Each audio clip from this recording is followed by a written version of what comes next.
허드슨 테일러는 영국 출신으로 중국 내지 선교회의 창설자입니다. 당시 선교사들은 교통이 편하고 물자 공급이 원활한 해안가 도시에 머물렀는데, 이때 복음을 들고 중국 내륙 깊숙이 들어가서 복음을 전했던 최초의 선교사가 허드슨 테일러입니다. 그럴 때 그는 선교지에서 자녀들과 아내를 잃죠. 1867년 사랑하는 딸 그레이스를 폐렴으로 잃고, 1870년 5살 난 아들 세무얼을 결핵성 장염으로 잃습니다. 그리고 같은 해 9월 아들 노엘을 태어난 지 20일 만에 잃고, 그로부터 13일 후에는 아내마저 32세의 나이로 잃었습니다. 여러분, 그럴 때 그는 이런 글도 남겼는데요. 우리 사랑스러운 작은 그레이스야, 아침에 깨어나면 가장 먼저 달려와 인사하고, 낮에는 낮대로, 저녁이면 저녁대로 늘 우리 귀에 들려오던 너의 귀여운 목소리를 듣고 싶구나. 아빠 옆을 잔걸음으로 쫄랑쫄랑 따라오곤 했었지. 그 생각을 하니 고통이 고동치듯 다시 북받쳐 오르는구나. 그 귀여운 입술로 속삭거리던 사랑스러운 말소리를 두 번 다시 들을 수 있을까? 내 밝은 두 눈에 반짝이는 눈빛을 두 번 다시 볼 수 있을까? 아, 청원사가 오셔서 장미를 꺾으셨으니. 여러분, 그럼에도 불구하고 그는 선교의 열정을 잃지 않습니다.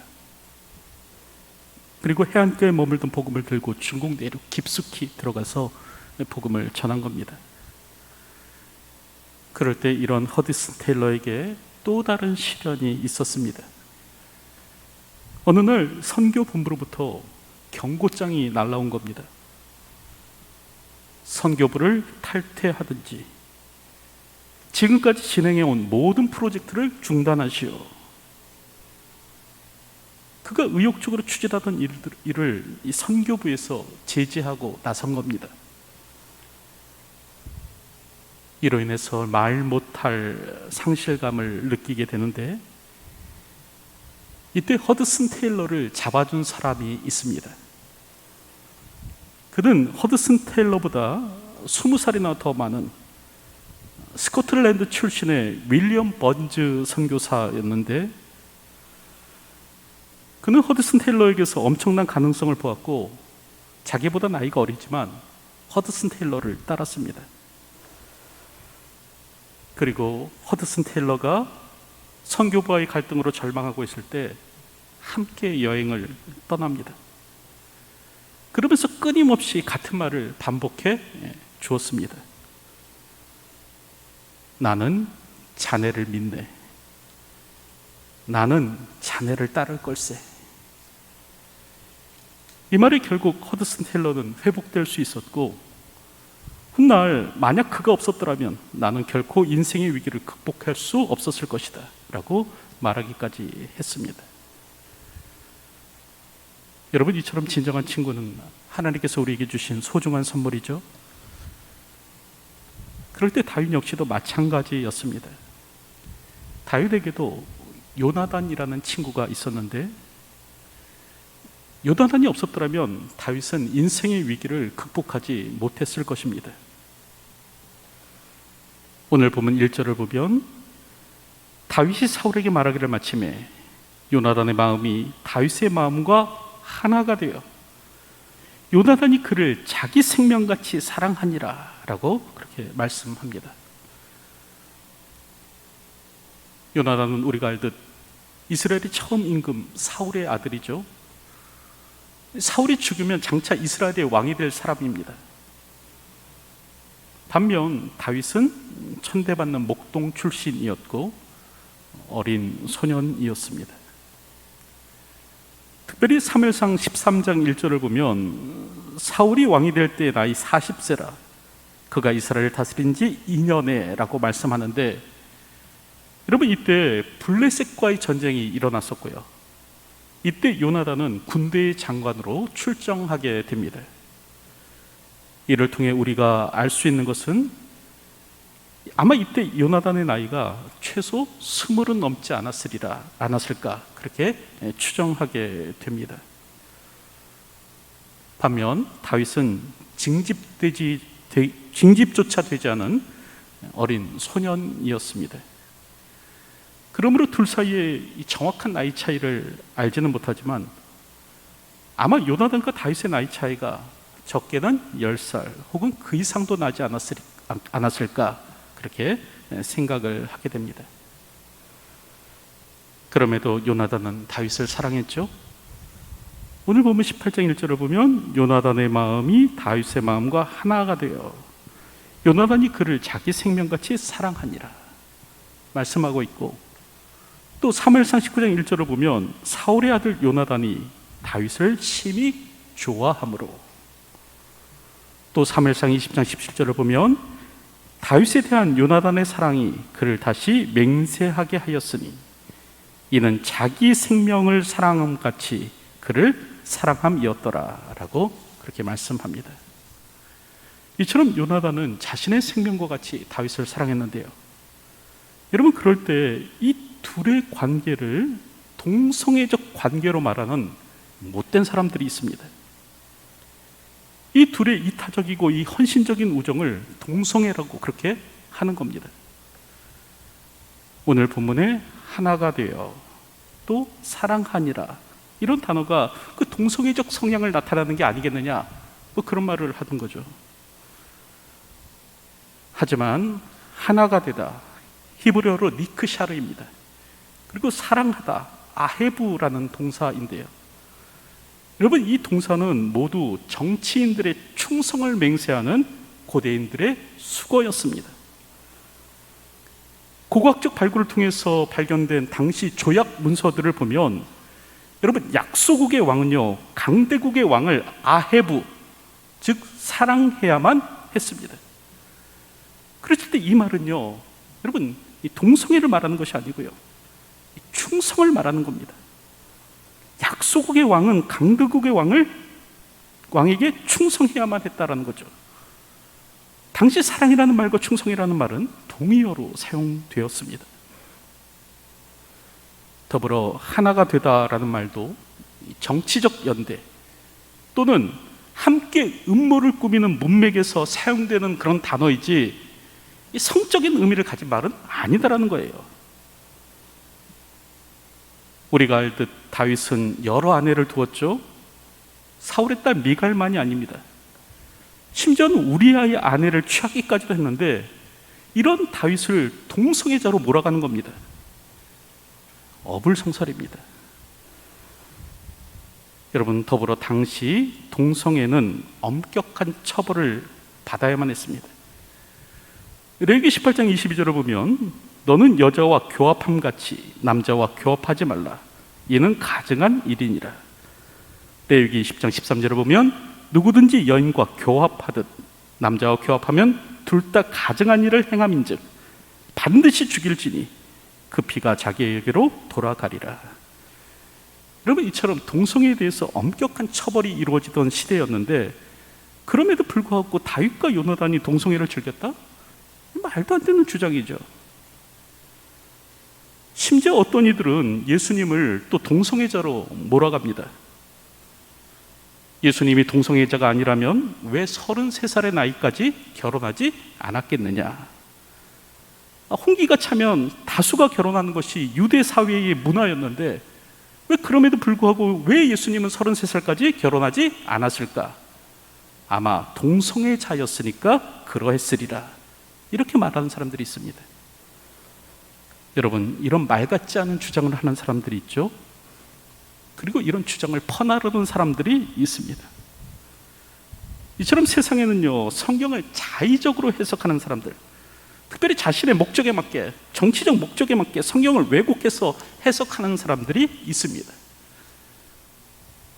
그럴 때 베드로후서 1장 20절을 보면 뭐라고 말씀하든가? 먼저 알 것은 성경의 모든 예언은 사사로이 풀 것이 아니니 라고 하십니다. 여기서 사사로이라는 말은 임의로, 제 멋대로라는 말입니다. 그래서 세번역 성경은요, 여러분이 무엇보다도 먼저 알아야 할 것이 이것입니다. 아무도 성경의 모든 예언을 제멋대로 해석해서는 안 됩니다 라는 말로 번역하고 있습니다. 여러분, 성경은 제멋대로 해석해서는 안 됩니다. 그리고 우리는 제멋대로 성경을 해석하는 사람들에게 놀아나서는 안 됩니다. 이제 교회 다닌 지 십수년 혹은 수십 년 되었다고 한다면 이제는 어느 정도의 분별력은 갖고 살아야 하는 것이죠. 마치 어린아이처럼 이리저리 미혹되어 살아서는 안 됩니다. 이 사람이 이렇게 말하면 혹하고 저 사람이 저렇게 말하면 혹하여 유혹에 넘어가서는 안 됩니다. 성경은 사탄을 미혹의 영으로 말씀합니다. 그리고 말세에 나타나는 특징 가운데 하나가 미혹이라는 거죠.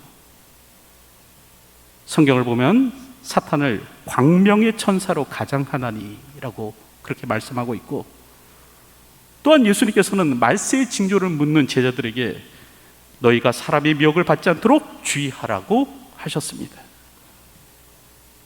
오늘도 바른 영적 분별력을 가지고 신앙생활할 수 있는 저희가 되었으면 합니다.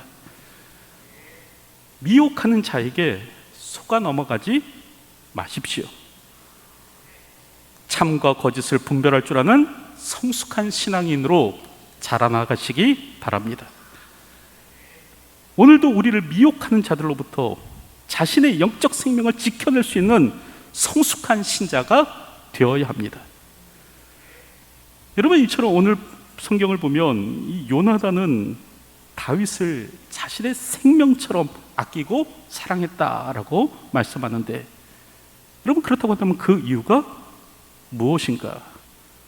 그 까닭을 살펴보면요, 그것은 요나단이 무섭도록 하나님께 순종하는 사람이었기 때문에 그렇습니다. 여러분, 오늘 우리가 읽은 4절을 보면 요나단이 다윗에게 자기가 입었던 겉옷을 벗어 주었다라고 그렇게 말씀하고 있죠. 이에 대해서 개신대학원 대학교의 김구원 교수는 다음과 같이 주석합니다. 겉옷으로 번역된 무일은 왕이나 제사장이 입는 의복으로 신분을 표시한다.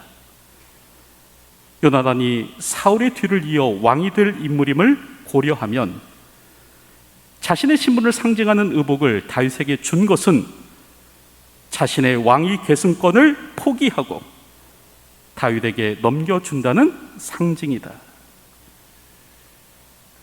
여러분, 요나단이 다윗에게 겉옷을 주었다는 것은 단지 자기가 갖고 있는 여러 벌의 옷 중에서 하나를 나눠주었다는 말이 아니라는 겁니다. 이는 상징적 행동으로 다윗에게 차기 왕권을 넘기겠다라는 그런 의미라는 것이죠. 요나단은 다윗을 왕보다 나은 왕의 이웃으로 여겼습니다. 우리가 알 듯 사무엘상 15장을 보면 선지자 사무엘이 사울에게 폐위 선언을 하죠. 왕이 여호와의 말씀을 버렸으므로 여호와께서도 왕을 버려 왕이 되지 못하게 하셨나이다. 여호와께서 오늘 이스라엘 나라를 왕에게서 떼어 왕보다 나은 왕의 이웃에게 주셨나이다. 여러분, 그렇게 말을 하는 겁니다. 그럴 때 왕보다 나은 이 왕의 이웃이 누구인가? 바로 다윗이다.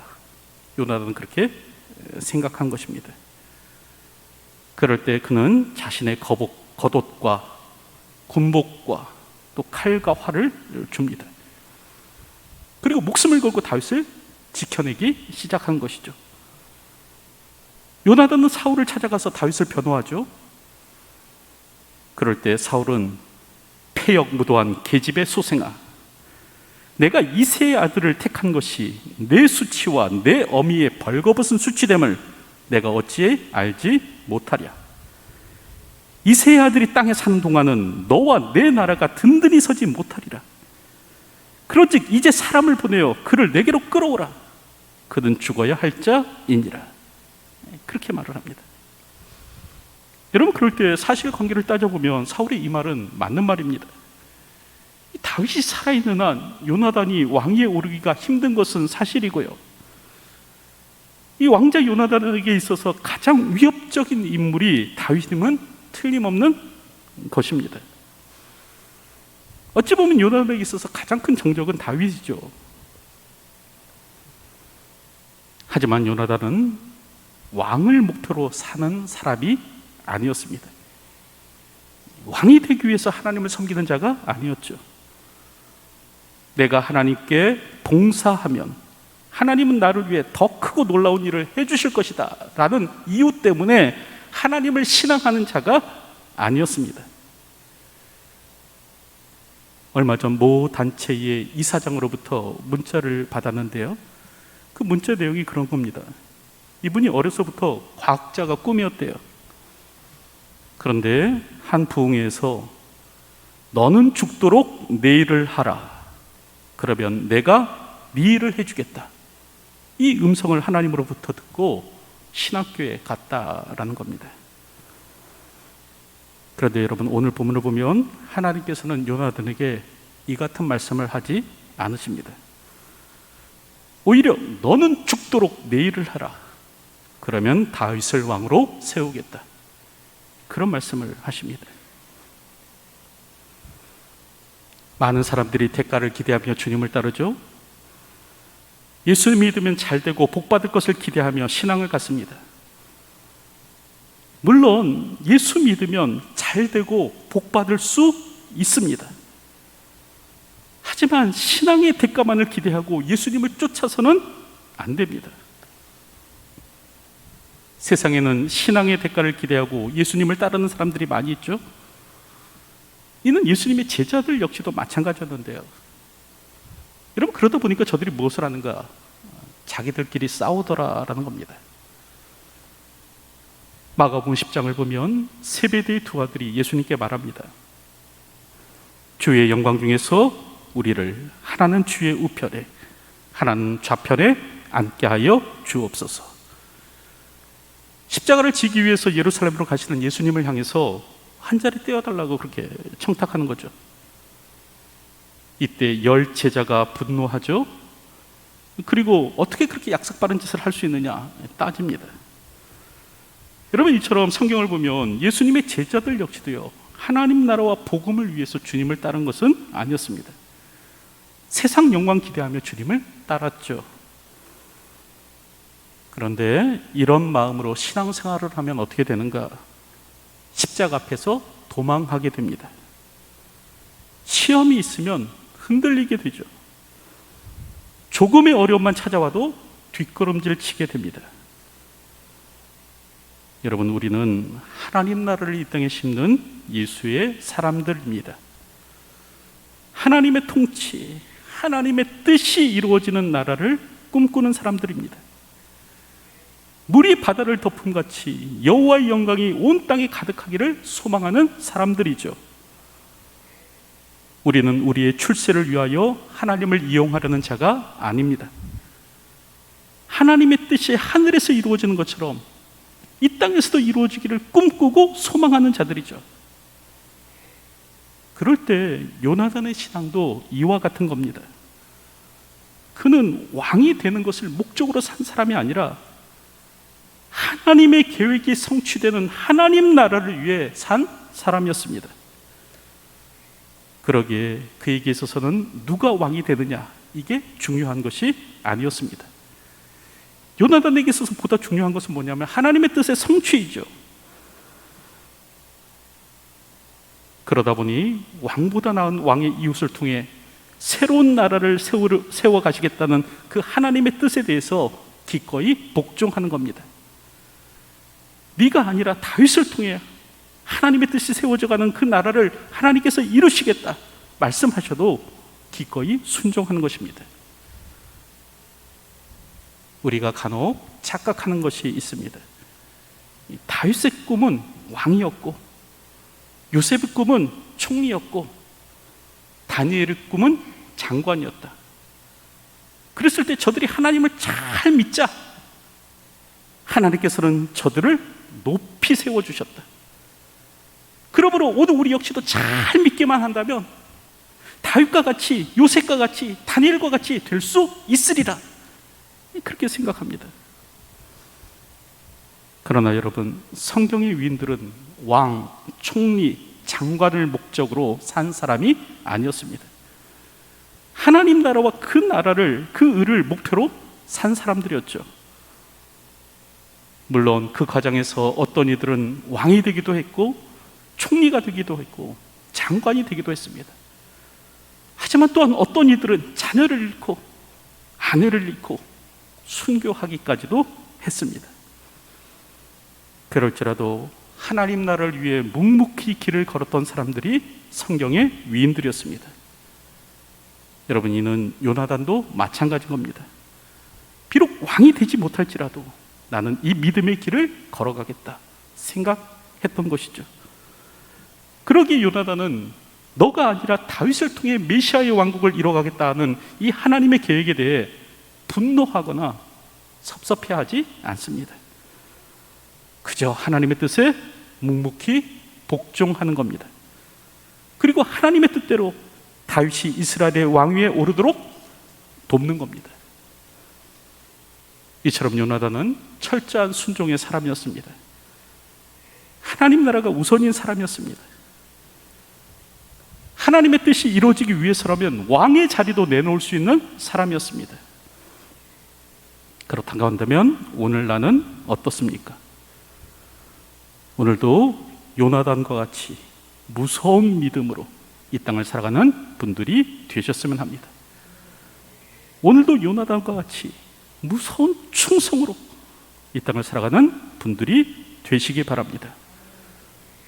너는 죽도록 내 일을 해라, 그러나 보상은 없다 라고 하나님께서 말씀하셔도 끝까지 하나님께 충성을 다할 수 있는 그런 신앙인이 되어야 할 것입니다. 여러분, 그럴 때 오늘 성경을 보면 사울은 그렇게 하지 못하죠. 하나님의 계획에, 그런 계획에 동의하지 못합니다. 그래서 하나님께서 기름 부어 세운 다윗을 죽이려 하고요, 이 다윗에게 3번이나 창을 던지는 겁니다. 그리고 다윗을 죽이기 위해서 군대를 파견하고 또 심지어는 자신이 직접 다윗을 죽이려고 출동하기도 했습니다. 그러다 결국 비참한 몰락의 길을 가게 되는데, 여러분, 이제 말씀을 맺도록 하겠습니다. 친구는 한 사람이면 족하고 2사람이면 많고 3사람은 불가능하다라는 말이 있습니다. 그만큼 참된 친구가 소중하며 그런 친구를 갖는 것이 어렵다라는 그런 뜻이죠. 그럼에도 다윗에게는 요나단과 같은 친구가 있었습니다. 그렇다고 한다면 요나단은 왜 다윗을 사랑했는가? 까닭은 무엇보다도 요나단은 하나님의 계획에 충성하는 사람이었기 때문에 그렇습니다. 하나님의 뜻에 무섭도록 순종하는 사람이었기 때문에 그런 것이죠. 오늘 우리에게도 이런 무서운 믿음, 무서운 순종이 있어야 하겠습니다. 우리가 잘 아는 찬양의 가사죠. 뜻하신 그곳에 나 있기 원합니다. 이끄시는 대로 순종하며 살리니 연약한 내 영혼 통하여 일하소서. 주님 나라와 그 뜻을 위하여. 오늘도 이런 찬양의 가사처럼 주어진 삶을 살아갈 수 있는 저와 여러분들이 되시기를 주님의 이름으로 축원드립니다. 기도하겠습니다. 오늘도 하나님의 뜻에 무섭도록 순종할 줄 아는 저희가 되기를 소원합니다. 하나님께서 이끄시는 대로 순종하며 살아갈 수 있는 저희가 되게 하여 주시옵소서. 비록 연약한 인생이지만 다시 한 번 더 하나님의 뜻에 복종하며 하나님께서 행하심을 기대하며 오늘도 하나님의 말씀에 순종하여 이 땅을 살아가는 삶이 될 수 있도록 도와주시옵소서. 오늘도 우리의 목표와 우리의 꿈이 주님의 나라에 있을 수 있도록 도와주시고 오늘도 그 뜻을 위하여 순종하며 이 땅을 살아가는 주의 백성 되게 하여 주시옵소서. 예수님의 이름으로 기도하옵나이다. 아멘.